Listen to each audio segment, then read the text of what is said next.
মাননীয় স্পিকার, 2100 বর্গ কিলোমিটারের দ্বীপ হাতিয়া বাংলাদেশের অন্যতম একটি বৃহত্তম দ্বীপ। ওই দ্বীপের সাধারণ অসহায় নিঃস্ব মানুষ আমাকে ভোট দিয়ে নির্বাচিত করেছেন। আমি তাদের প্রত্যেককে ধন্যবাদ জানাচ্ছি।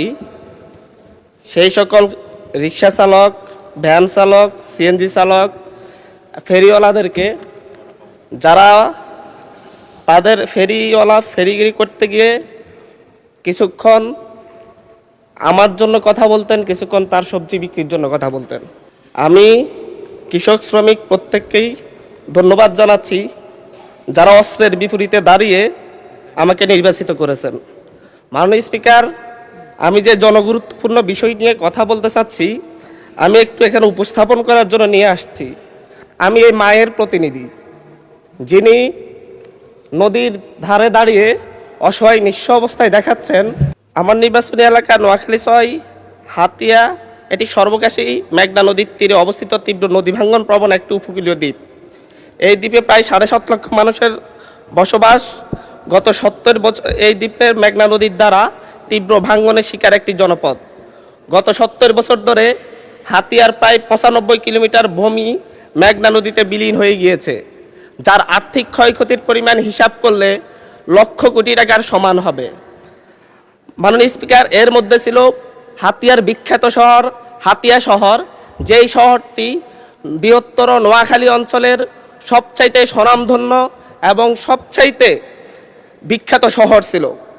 বর্তমানেও হাতিয়ার প্রায় 50 কিলোমিটার এলাকা নদী ভাঙ্গনের দ্বারা আক্রান্ত। আমাদের হরনিসানন্দী ইউনিয়ন, আমাদের সুকচর নলসিরা ইউনিয়ন, সরকিং ইউনিয়ন, জাহাজবাড়া ইউনিয়ন সহ প্রায় প্রত্যেকটি ইউনিয়নই এই নদী ভাঙ্গনের করাল ঘাসে।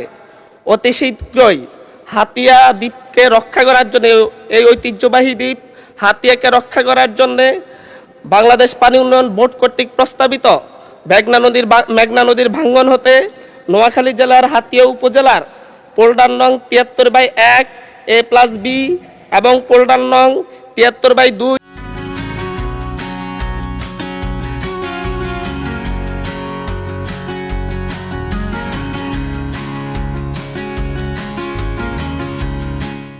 রক্ষার্থে সমন্বিত পানি সম্পদ ব্যবস্থাপনা ও উন্নয়ন পেজ 1-এর শীর্ষক প্রকল্পটি বাস্তবায়ন করার জন্য প্রয়োজনীয় পদক্ষেপ নেওয়ার জন্য বিশেষ অনুরোধ করছি।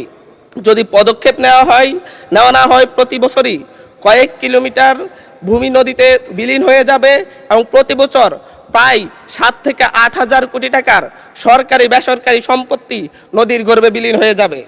এছাড়াও হাতিয়ার চানন্দি, হরণী, সরেশ্বর, সরকিং, সুকচর ইউনিয়নের আমাদের চাষাবাদের ভূমি, মানুষের বসবাসের জায়গা সহ বাজারঘাট রক্ষা করার জন্য এই বর্ষা মৌসুমের পূর্বেই জরুরি ভিত্তিতে জিও ব্যাগ ও জিও টিউব দিয়ে রক্ষা করার জন্য আপনার বিশেষ দৃষ্টি আকর্ষণ করছি।